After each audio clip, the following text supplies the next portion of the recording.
สบายดีมือใหม่วันใหม่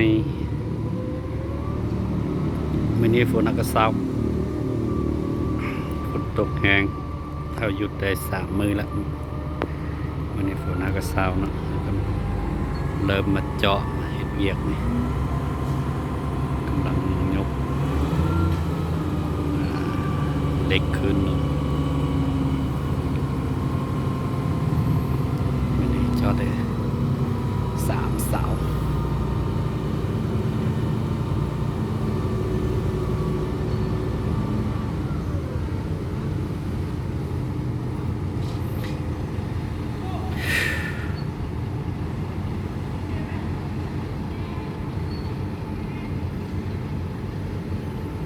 มื้อนี้เจาะบ่ได้หลายแล้วมื้อนี้นะสนามมันเปื้อนพดสนามแล้วก็เอากล่องเล็กที่ว่ากล่องไว้อย่างนี้ย้ายเข้าไปปลายอย่างนี้มันนะแล้วย้ายตัวนี้เป็นตัวสุดท้ายนะตัวนี้นะที่กำลังยกนี่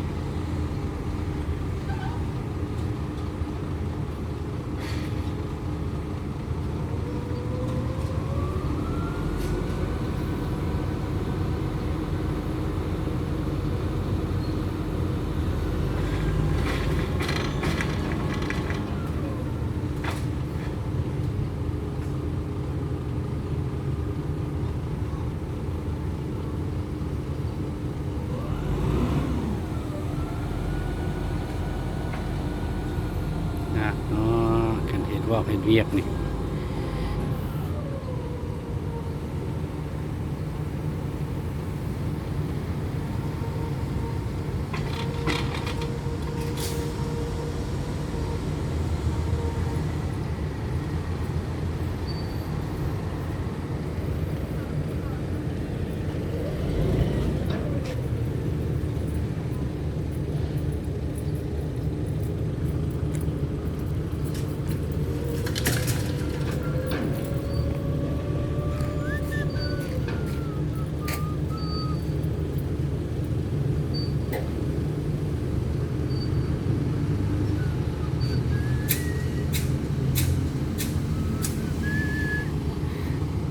น้องเอาไ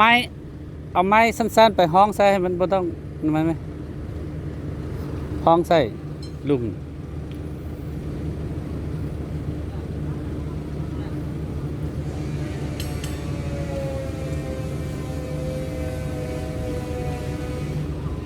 ห้องใส่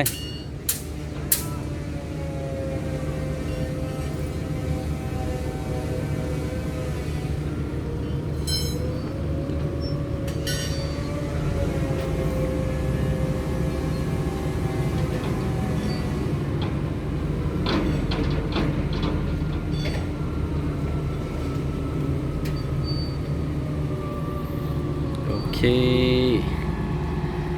ได้แล้วก็3 นาทีไปเนาะ